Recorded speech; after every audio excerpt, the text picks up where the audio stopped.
Pessoal, então eu tenho a primeira apresentação PowerPoint, depois a gente passa para a segunda parte, que a gente vai discutir alguns vídeos, alguns sons que eu queria mostrar. Eu vou tentar sempre fazer uma correlação entre a semiologia e o diagnóstico clínico. Pessoalmente, eu acho que a semiologia muito pura, assim, ela não é tão útil. Eu acho que é muito bom a gente aprender semiologia sempre fazendo uma correlação com as possibilidades diagnósticas de cada achado semiológico. Acaba ficando um pouco mais útil e atrativo para vocês aprenderem, né?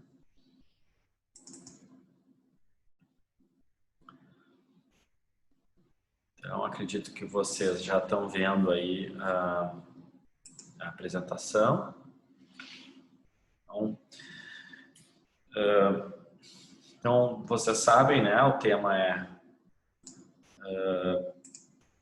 semiologia cardiopulmonar da criança. Então, é um aspecto bem específico, mas importante, considerando a relevância dessas doenças em termos epidemiológicos, né? As doenças respiratórias são a principal causa de internação em crianças, assim, disparado. Não é só puxar a brasa para a minha especialidade, mas em termos de epidemiologia, esse inverno obviamente não representa o que acontece normalmente durante a maior parte dos invernos, mas de qualquer forma, mesmo fora do inverno, em geral, as doenças respiratórias representam aproximadamente metade das internações pediátricas. Eu queria fazer uma introdução da parte de semiologia pediátrica. Acho que muitas das coisas de noções que vocês aprendem da semiologia do adulto é importante vocês saberem que não valem quando vocês vão examinar uma criança, né? Porque a abordagem precisa ser diferente, né? Vocês aprendem coisas de sequência, abordagem de um paciente que é colaborativo com o adulto e que vale dentro da pediatria para as faixas etárias maiores, né? Escolares, adolescentes, mas especialmente quando tu vai examinar um lactente ou um pré-escolar, toda a sequência vai depender da tua capacidade de interação, de conseguir tranquilizar a família, deixar a família tranquila e a criança tranquila para tu conseguir examinar. Então, esse é um detalhe que é muito importante. Esqueçam aquela sequência, tem que começar pelo lado, tem que começar pelo exame tal. Tu vai começar por onde der e por onde for possível de fazer o exame e por onde for mais fácil de conseguir que a criança colabore naquele momento. Em geral, nas crianças não colaborativas, como os menores, tá? Lactentes e pré-escolares, é muito importante tu fazer uma inspeção, uma ectoscopia, né? Uma observação detalhada do paciente e da família antes de fazer qualquer abordagem mais invasiva. E mais invasiva não inclui nada de punção ou alguma coisa que vai doer necessariamente, né? Às vezes a ausculta para uma criança pequena pode ser vista como uma coisa invasiva à medida que tu vai te aproximar, vai tocar e ela não te conhece. Então é muito importante e a gente pode tirar muitas informações de uma ectoscopia, de uma observação muito detalhada de um lactente pequeno. Então, super importante a gente lembrar disso, né? Esqueçam aquele ímpeto de sair examinando. Tem que ir com calma, conversar com a família, observar bem a criança antes de qualquer coisa.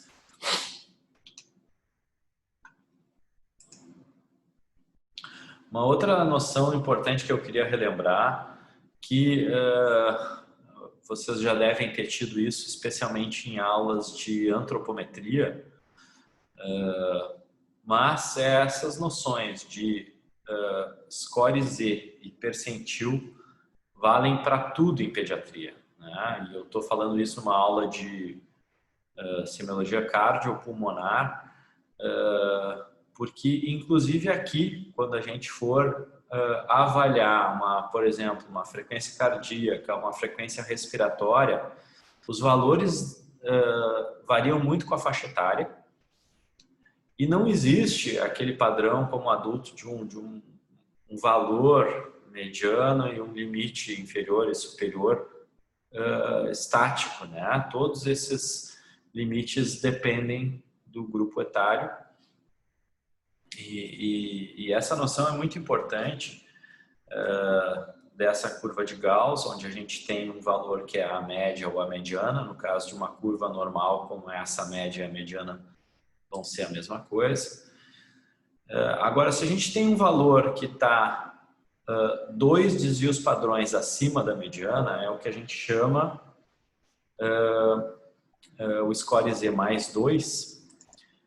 E aí é importante vocês terem bem essa noção de que 95% dos valores estão dentro dos scores Z menos 2 e mais 2. Tá? Ou seja, se tu tem um valor um pouquinho acima do mais 2, significa que 97,5% das pessoas têm valores menores que aquele. Então, é um desvio que é muito relevante em termos do que é mais comum e uma chance maior de ser anormal. E existe uma correlação, uma relação muito próxima entre a classificação de score Z e o sistema de percentil. Eu acho o sistema de percentil às vezes mais fácil de entender. Então, se tu tá, isso aqui até aparece na caderneta da criança, né? Então, se tu tá no score Z mais 2, como eu falei, 97,7, menos 2 significa que somente 2,2 das crianças têm valor mais baixo que aquele. Então, só relembrando, então, esses conceitos que são essenciais para avaliar qualquer valor, inclusive da avaliação tórax na criança. Outra coisa importante quando a gente avalia os sinais vitais, que são uma parte muito relevante do exame do tórax, especialmente a frequência respiratória, tem que ser avaliada por um tempo maior, especialmente em comparação com adulto. Tá? E mais ainda quando a gente vai avaliar uma criança bem pequena, recém-nascida ou latente. O que acontece isso, gente? A respiração do recém-nascido e latente pequeno em especial, ela é muito variável. A criança respira mais rápido, daqui a pouco faz uma pausa. Então, se tu conta em 10 segundos ou em 15 segundos e multiplica por 4, por exemplo, às vezes tu pega um momento em que a criança fez uma pausa ou 2 pausas e tu acaba tendo uma avaliação errada. Então, sempre é bom contar em torno de 1 minuto, né? Alguns livros consideram 30 segundos aceitável, mas evitem de fazer avaliações muito rápidas, especialmente da frequência respiratória.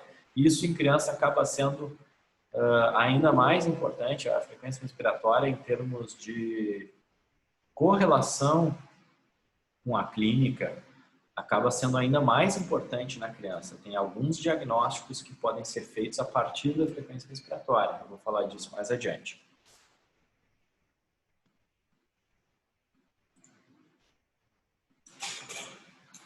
Bom, outra medida essencial que envolve o sistema cardiorrespiratório, a medida da pressão arterial, que vocês têm que ter esse conhecimento mais detalhado de que o manguito e o equipamento usado para adulto não pode ser usado em criança. E mesmo dentro das crianças, a gente vai ter equipamentos diferentes para os diversos grupos etários.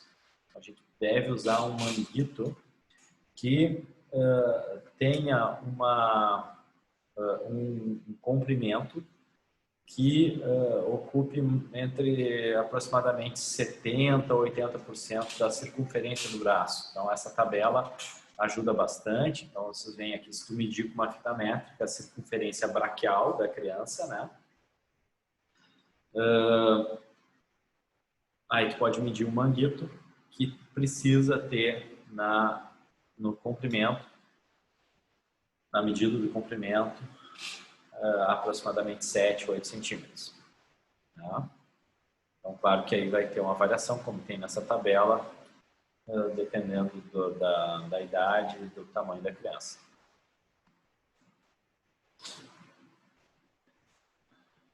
Bom, e aí indo um pouco mais adiante na medida da pressão arterial, além da questão da medida, é importante ter bem em mente a questão da avaliação. Né? Em adulto acaba sendo muito fácil, tem um valor padrão lá, né? Que é o valor normal, tem um limite superior, né? Da normalidade, a partir daquilo tu vai considerar hipertensão. Na criança a gente precisa usar uma tabela como essa que aparece e tu vê nessa tabela que a pressão arterial normal ela depende da idade e do tamanho da criança. E aqui eles corrigem pelos dois fatores. Então, aqui eu peguei as duas primeiras, é só um corte da tabela, né? Os dois primeiros grupos etários, criança de 1 ano e 2 anos, né? Essa tabela vai mais para baixo. Mas tu vê que, então, uma criança de 2 anos de idade, tá?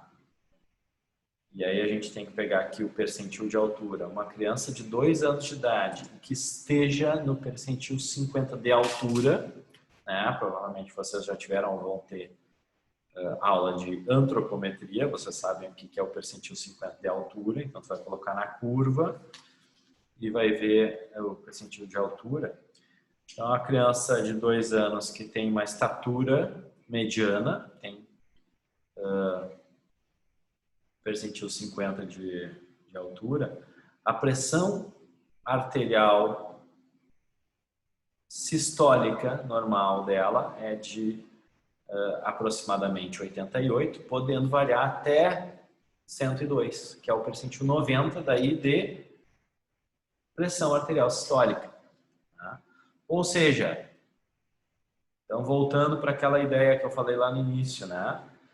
90% das crianças de 2 anos que têm percentil 50 de altura têm pressão arterial sistólica mais baixa do que 102. Então, se a criança está com a pressão arterial sistólica acima de 102, ela já está fugindo, né, da variação normal. Tá? E aí a gente tem diferentes níveis. Me desculpa te interromper. Eu quero fazer uma pergunta. O que é percentil? Porque eu acho que a gente não teve essa aula. Eu não estou entendendo muito bem o que seria o percentil. Tá, vamos voltar lá e talvez vocês vão ter isso em outra aula, mas isso é super importante. Bom que tu falou, então. Quem é que falou? Carolina Comirão. Carolina, obrigado. Então, vamos voltar aqui no percentil, tá? Então, assim, ó. Nessa curva, tu tem a distribuição normal e tu tem a mediana, tá? Alguém sabe o que significa a mediana, gente? Não sei se vocês já tiveram, talvez, isso também em epidemiologia, em alguma outra disciplina. Aquela mediana que é chamado score Z0 ou percentil 50, agora talvez fique mais fácil de entender, percentil 50 significa que 50% das crianças têm valor acima daquele e 50% tem valor abaixo. Por isso que é chamado percentil 50. Se tu pegar aqui o score Z mais 1, que corresponde ao percentil 84, significa que 84% das crianças têm valores abaixo daquele valor. Então, é um valor que já está acima da mediana. Só 15% das crianças vão ter valor acima daquele. Isso é muito usado para peso e comprimento, tá? Peso e altura das crianças, a gente sempre precisa classificar em percentil ou score Z, tá? Então, por exemplo, uma criança que tem 1 ano de idade e que pesa 7 quilos, ela vai estar com o percentil lá abaixo do percentil 2, né? Ou do score Z menos 2. Então, tu sabes que essa criança tem um peso muito abaixo da mediana. Tá? Uma criança de 1 ano, em geral, ela pesa aproximadamente 10 quilos.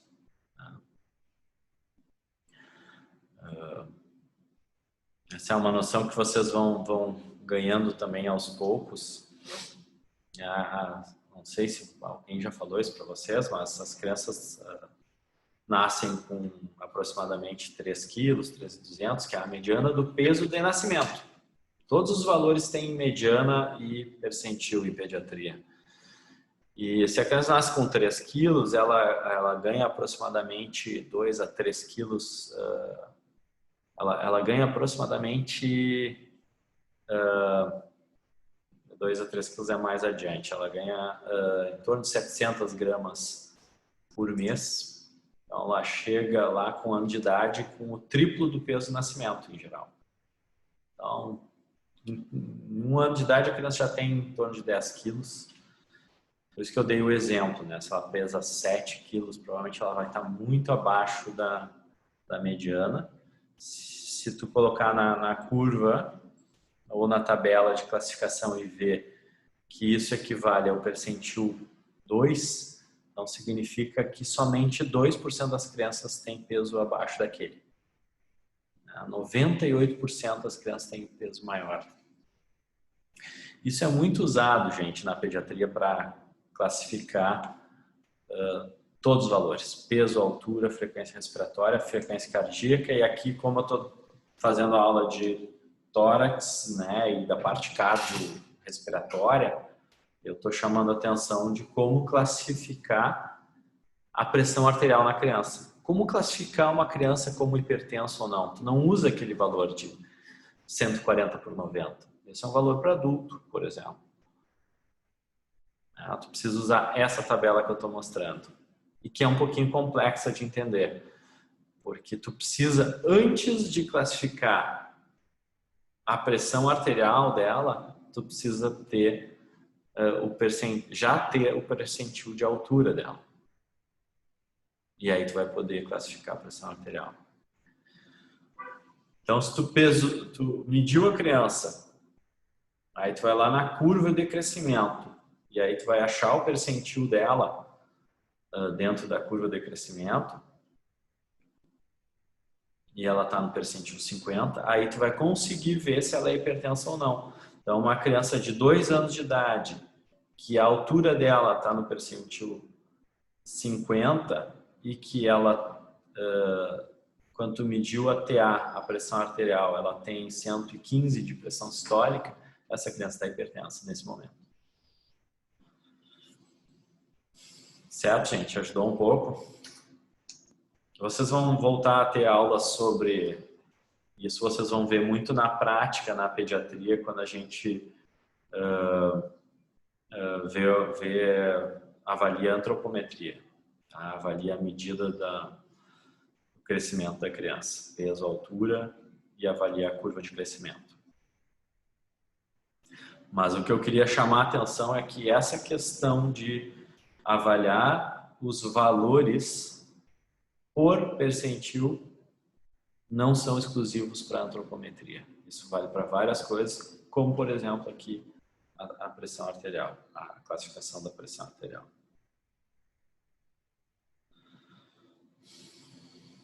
Pessoal, fiquem à vontade se quiserem interromper e perguntar, tá? Bom, como eu falei no início, a impressão geral é muito importante, inclusive para o exame cardiorrespiratório, ver se a criança está ativa, está irritável, né? Qual é o tônus, o comportamento, se a criança está sonolenta, inativa, mau estado geral. Isso acaba influenciando muito em termos de hipóteses diagnósticas.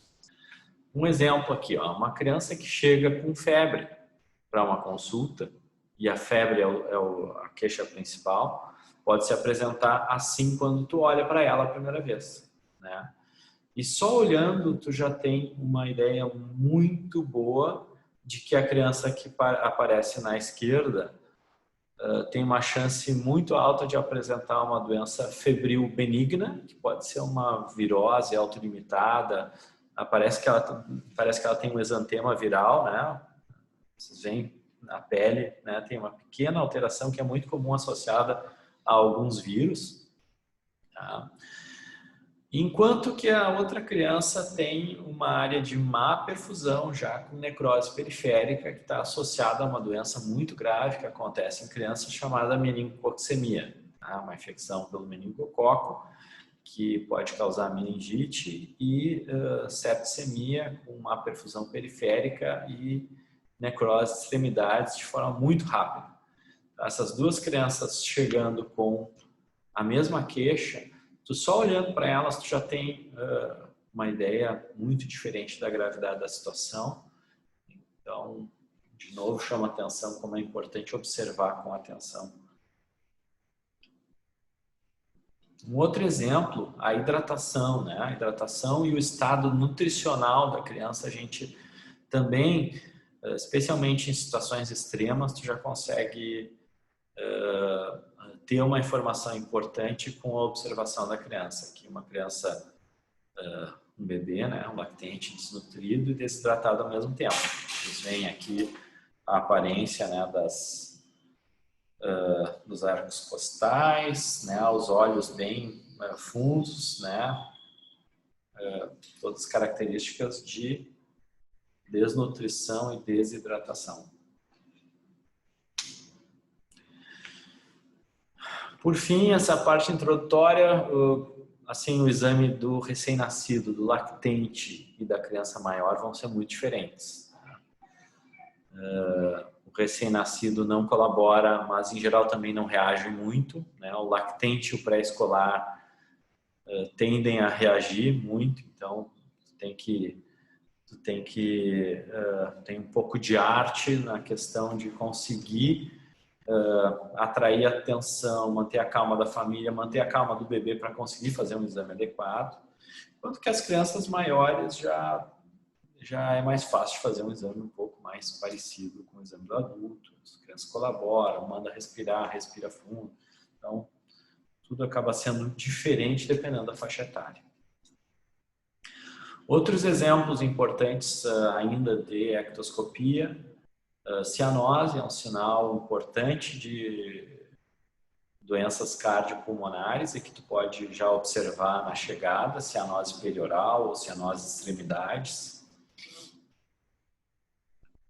E aí depois tu parte então para o exame mais específico, lembrando que o exame respiratório inicia pela via aérea superior, então é importante aí fazer horoscopia, otoscopia, muitas doenças associadas à infecção respiratória apresentam sinais relevantes e importantes para o diagnóstico quando a gente examina a boca, o ouvido, o nariz, né? Então aqui a gente vê uma hiperemia da orofaringe, aqui uma hiperemia intensa do tímpano, já um pouquinho de abaulamento. E depois a gente parte então especificamente para o exame do tórax, observando então abaulamentos, retrações, o padrão da respiração. E depois, então, partindo para ausculta ou percussão, que são os exames mais específicos. E eu queria chamar a atenção de alguns achados de ausculta que são muito relevantes em criança, né? Às vezes a gente escuta, né, ou vê essa descrição da respiração ruidosa, né? Isso é usado em inglês, né? Noisy breather,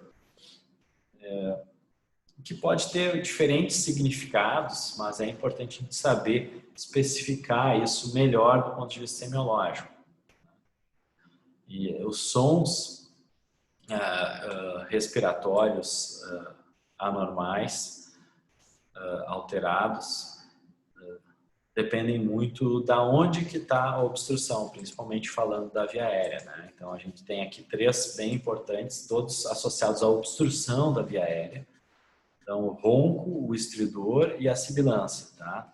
A grande diferença entre eles é a localização da obstrução.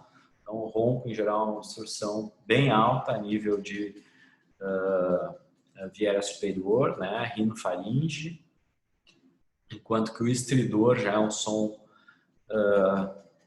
também da via aérea superior, mas a via aérea superior mais baixa, então a nível de glote, né, supraglote, enquanto que a sibilância é um som de obstrução da via aérea inferior, né, brônquio, bronquíolo às vezes.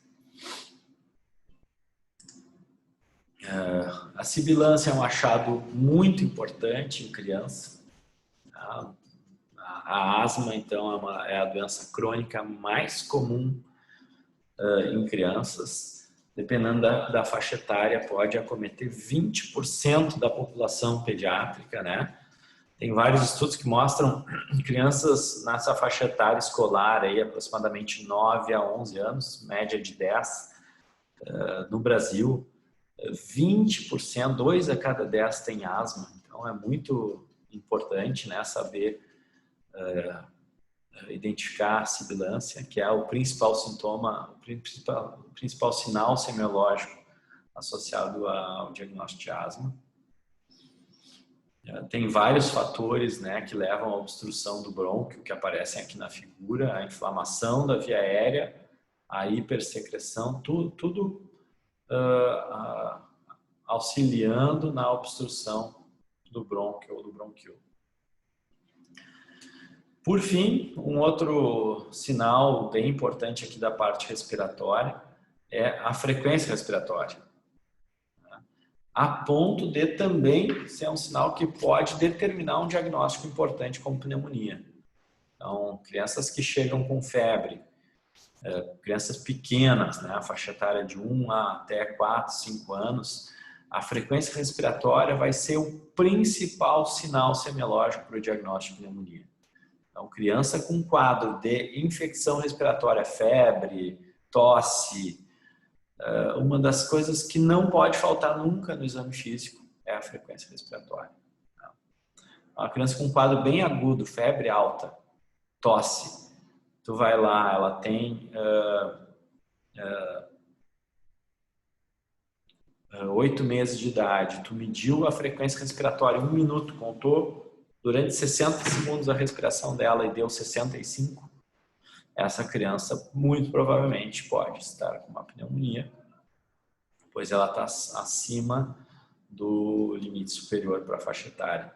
Então, recomendo aqui que vocês gravem, né, esses 3 pontos de corte que são muito importantes, tá?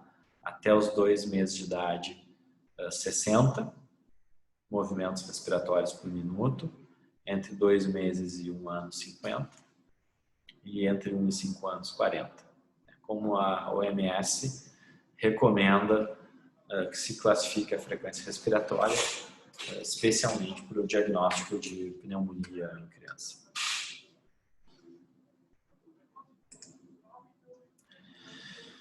Bom, na parte cardiovascular, também é importante observar o tórax, depois a gente parte para a ausculta com a avaliação do ritmo, intensidade, presença, ausência de sopro, e eu gosto de chamar a atenção das situações que são mais comuns, mais importantes, tá?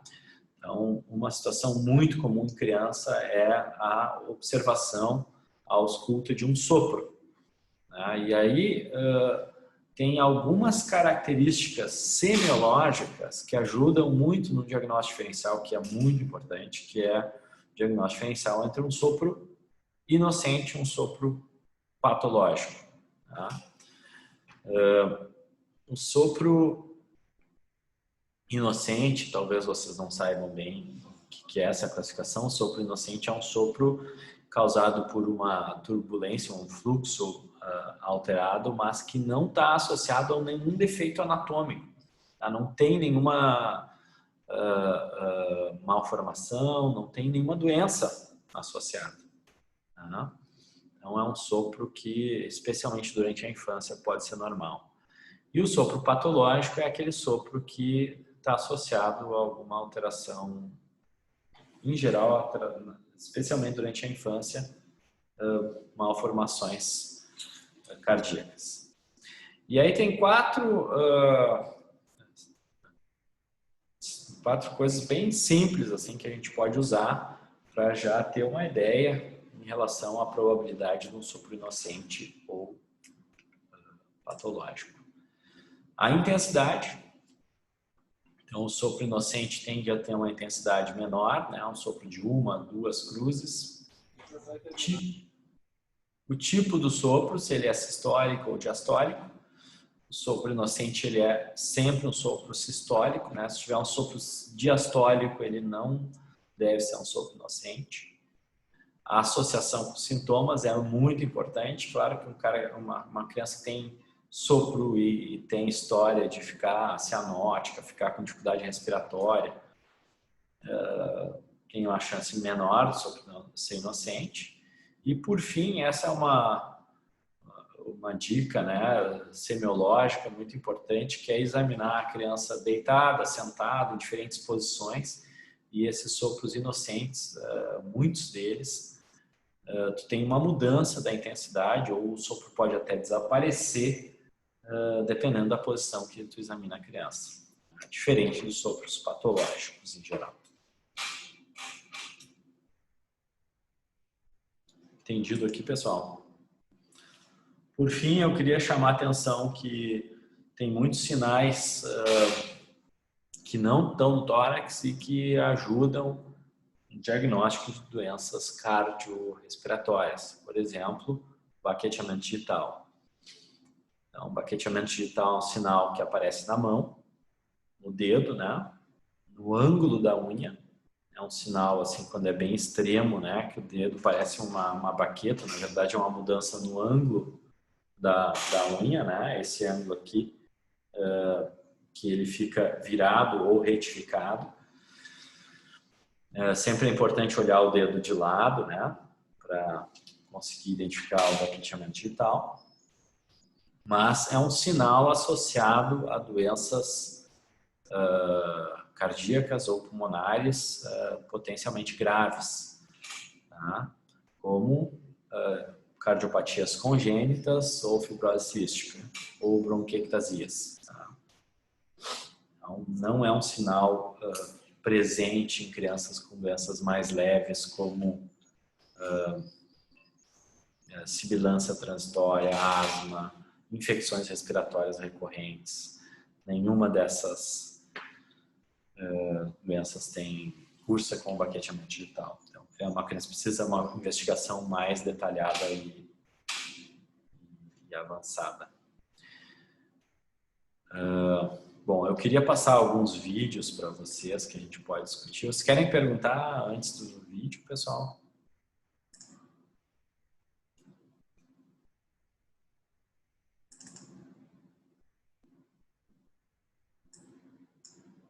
Uma pergunta?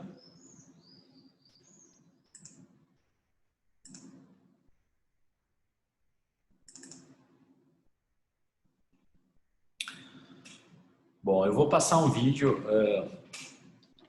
que é um exemplo, uma demonstração de um exame físico num lactente. Esse vídeo é muito legal, tem no YouTube, é fácil de acessar, vocês podem ver depois de novo, mas é um bom exemplo assim de como se faz, como se aborda uma criança pequena, tá? O vídeo está todo em inglês e conforme eu vou parando e comentando alguma coisa, tá? Mas acho que é bem legal da gente observar aí.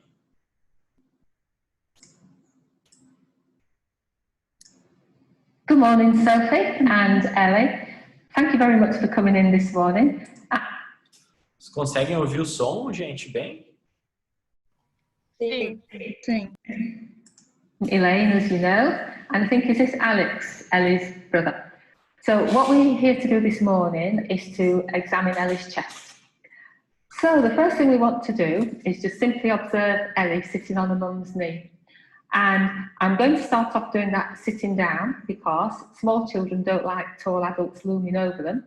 So if you're sitting down, it puts you on more or less the same level as the child, and it's obviously less threatening.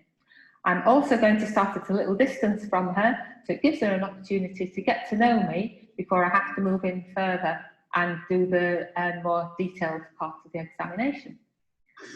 So just looking at her there, I can see that she looks lovely and comfortable. She's happy and smiling and very alert. And she's not using anything to help her breathe in, for example, oxygen, and she doesn't seem to have brought any inhalers with her. I'm now going to move in a little bit closer so that I can look at her hands. Vocês viram como ela, antes de começar qualquer exame mais invasivo, ela observou a criança e descreveu o que ela observa. Oh, what was that? Listen, what was it? Do you want some? Some on you. Let's look at your hands. Are these your little pandas? Let's count those little pinkies, eh? Oh, yes. And I can see our hands feel nice and warm, and they're a lovely colour. And if I do a capillary refill time in this way, then I can see that it was less than 2 seconds. So that tells me that she's well perfused, which is really important. Next, we want to assess for hydration. So I'm feeling her fontanelle. I'm looking at her eyes, which are bright and shiny. Inside her mouth, it looks nice and damp and wet, so that all looks good. And if we do a little skin turgor, we can see that bounces back nicely. So she's very well hydrated. Okay, so that concludes our first initial observations, and I now want to have a look at her chest. So would it be all right to just slip the top things off, please? Perfect. Então, vocês veem que antes de partir para o exame específico do tórax, ela observa coisas que representam achados importantes de doenças cardiorrespiratórias, como hidratação, perfusão periférica, característica da pele, né? A pele está bem hidratada, a criança está ativa, então só para chamar a atenção de novo disso. And I should also point out at this point that her breathing sounds nice and normal. It sounds nice, quiet breathing, not noisy. Noisy breathing means that there's something wrong. Breathing should be quiet. Also, I can tell she doesn't have a cough, which is another important point to notice.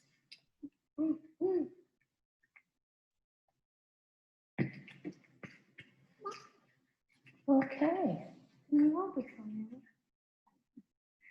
So, we'll now commence our second set of observations. And what I'm looking at is just looking at the chest straight on. And I'm first of all looking for expansion, and I can see that the chest is expanding nicely on both sides and it's roughly equal. In an adult, we often actually put our hands on the chest to check the expansion in this sort of way, but because she's only little, she's too small to do that, so it's best just to do it by observing.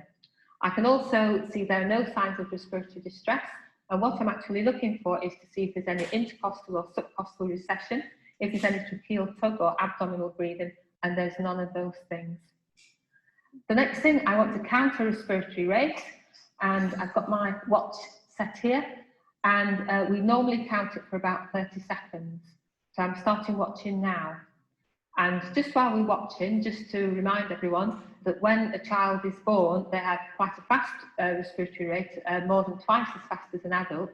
And then through the child's life, the rate gradually goes down until adolescence, when it becomes the same as an adult. So that's about 30 seconds, and counting the respiratory rate, it came out at about 25, which is about right for a child of her age. Okay, so we're going to move on to auscultation now. And when auscultating a child's chest, it's important to remember but the heart has a larger surface area than in an adult. So you need to listen a little bit round the edge of the chest so that you're getting the lungs. Can I have a little listen? Just start there. Oh. Good girl.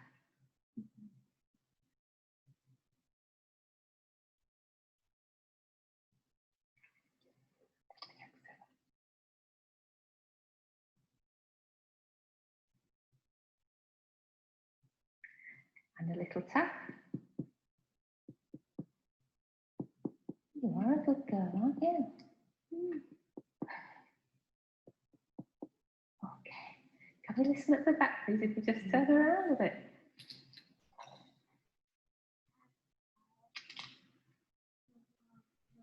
What's that? What am I doing? Okay.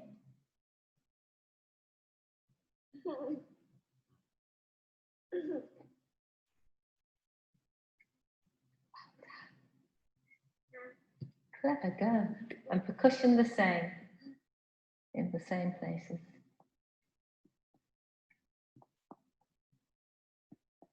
So you notice that we start auscultating near the top and we make sure that we listen in opposite areas all the way down, comparing each side and making sure we avoid listening over the spine. So, her chest sounded lovely and clear. So that concludes our examination. She's got nice normal chest. Thank you very much. Remember when examining the chest to start with.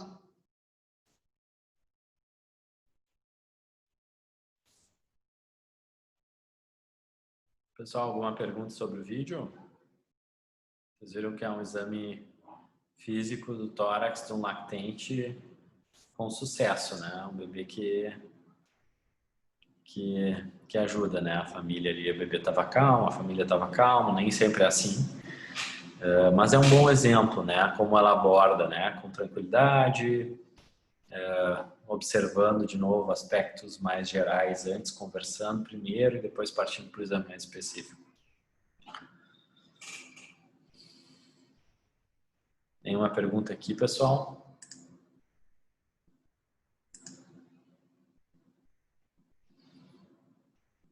Eu queria então mostrar mais alguns vídeos que descrevem alguns sinais bem importantes e que são frequentes em crianças.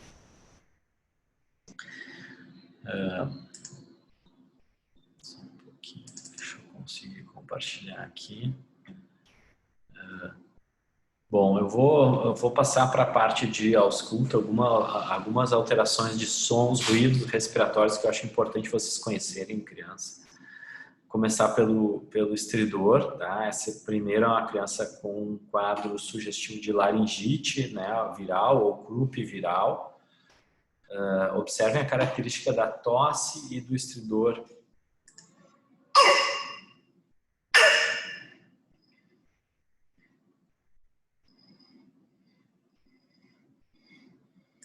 Essa é uma tosse que muitos pais descrevem às vezes como uma tosse rouca ou uma tosse de cachorro, né?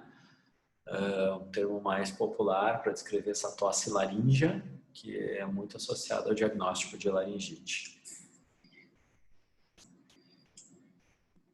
E além da tosse laríngea, ele tem um pouquinho de estridor, que está leve agora, mas vocês veem que ele tem um pouco de dificuldade respiratória na fase inspiratória. Tá? Isso é uma característica da obstrução da via aérea alta, tá? Diferente da asma, que tem uma obstrução. Ó.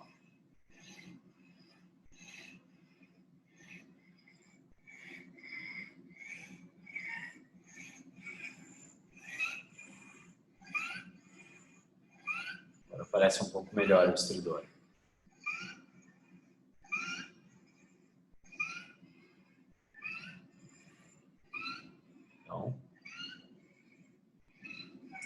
Então esse é um achado bem típico, semiologicamente tem que descrever como um estridor inspiratório, tá? Que frequentemente está associado a esse diagnóstico de laringite. Tinha um outro aqui que eu achei um pouco melhor até.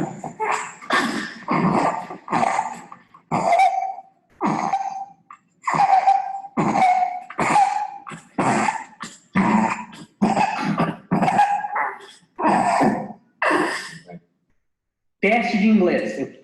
Não, esse é um achado de exame físico muito importante de saber identificar. Tá? É frequente isso, gente. As crianças chegam em consultório ou em pronto atendimento ou em emergência com essa tosse característica, laríngea, rouca e com estridor inspiratório. Tá? Isso define, ajuda muito para um diagnóstico muito relevante. Tá? Pergunta aqui, gente, sobre estridor, laringite. Alguma pergunta?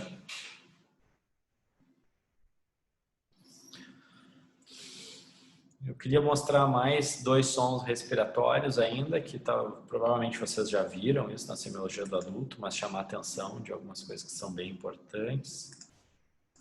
Um comentário aqui, não.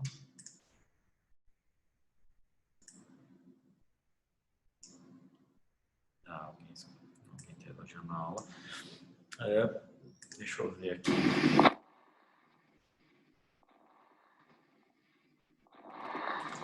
Esse é um outro som muito importante, que é o som dos crepitantes. Tá? Esse é um som mais associado à pneumonia, né? Ou alguma outra alteração inflamatória a nível do parênquima pulmonar, lá no alvéolo. Tá? Imagina uma pneumonia, em geral tem secreção líquido ou pus dentro do espaço alveolar. E esse é o som mais associado. Nem sempre tem, viu, gente? Às vezes uma criança muito pequena, como eu já falei antes, tu pode identificar somente a alteração da frequência respiratória. Tá? Mas se tu observar esse som, tá? É um som muito associado ao diagnóstico.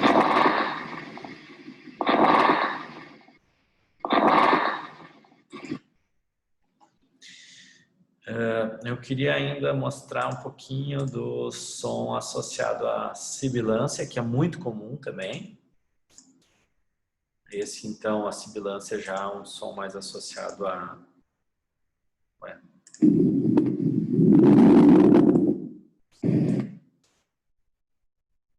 Aqui.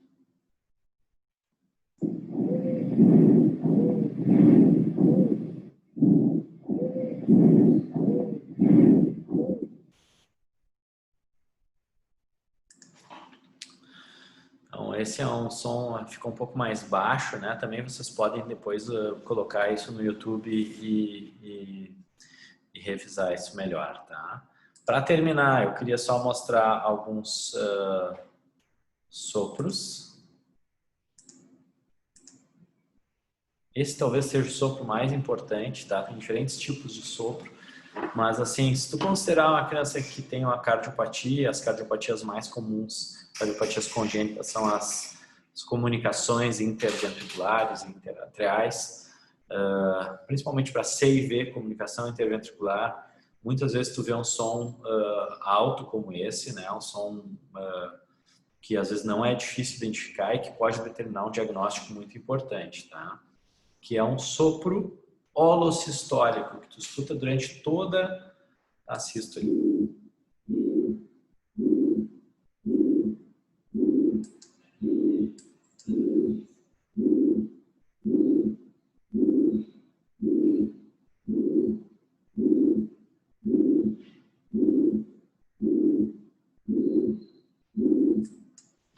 Então, esse é um tipo de sopro que dificilmente tu vai pensar num sopro inocente, tá? Um sopro intenso, holossistólico, certamente vai precisar de investigação da causa. Tá?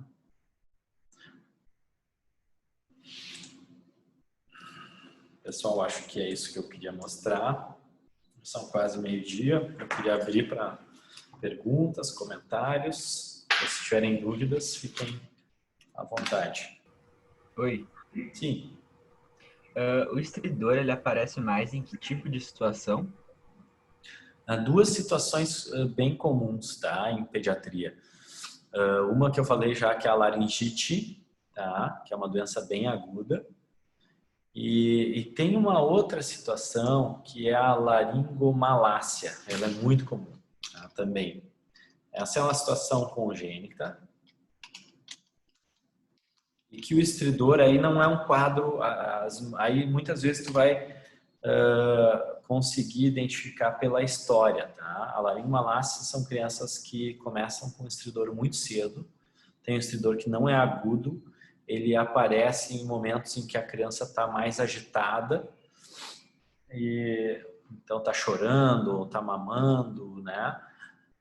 Ou eventualmente acontece de ver quando está dormindo, porque a criança está quietinha, os pais conseguem escutar, mas é um estridor que aparece e desaparece, né? Vai e volta, ele pode mudar com a posição. Então a história é muito importante, a anamnese é muito importante nesse caso. Às vezes os pais trazem vídeos, mas é um estridor que começa muito cedo, nas primeiras semanas de vida em geral, e tende ao longo do tempo ir desaparecendo. Essa é uma situação que chama laringomalácia. É uma alteração da laringe, muito frequente em recém-nascidos e lactentes pequenos, e que tem bom prognóstico em geral, né? Alguns casos podem ter uma laringomalácia mais grave e precisar de algum procedimento cirúrgico, mas é bem menos frequente. Tá? Obrigado. E a outra, então, só chamando atenção de novo, né? Laringite aguda, que aí tem dois tipos também, tá? Laringite viral, que é um quadro bem agudo, na maior parte das vezes associado a um quadro viral, febre, nariz correndo, tosse, que é aquele que eu mostrei da tosse rouca. E existe ainda a chamada laringite estridulosa ou laringite recorrente, tá? Que é igual praticamente à apresentação clínica à laringite viral, mas que aí tem um componente alérgico de hiperreatividade que pode acontecer várias vezes, mais frequentemente acontece durante a noite. Então, eu sei que vocês estão na disciplina de semiologia, mas eu acho legal falar um pouco das principais doenças associadas aos sinais semiológicos, porque ajuda a gravar. Então, para estridor em pediatria, essas são 3 situações que vocês precisam lembrar: laringomalácia, laringite estridulosa e laringite viral aguda. Obrigado.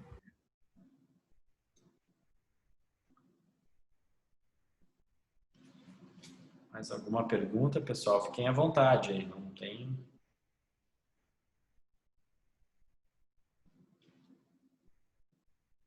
Deixa eu só ver se eu acho rapidinho aqui a outra coisa que eu queria mostrar.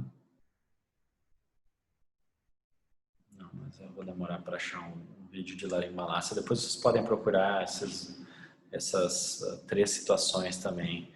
Tem alguns vídeos bem legais no YouTube para aproveitar, né, e conhecer um pouco mais dessas situações.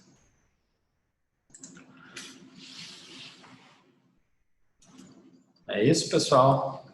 Não temos mais perguntas?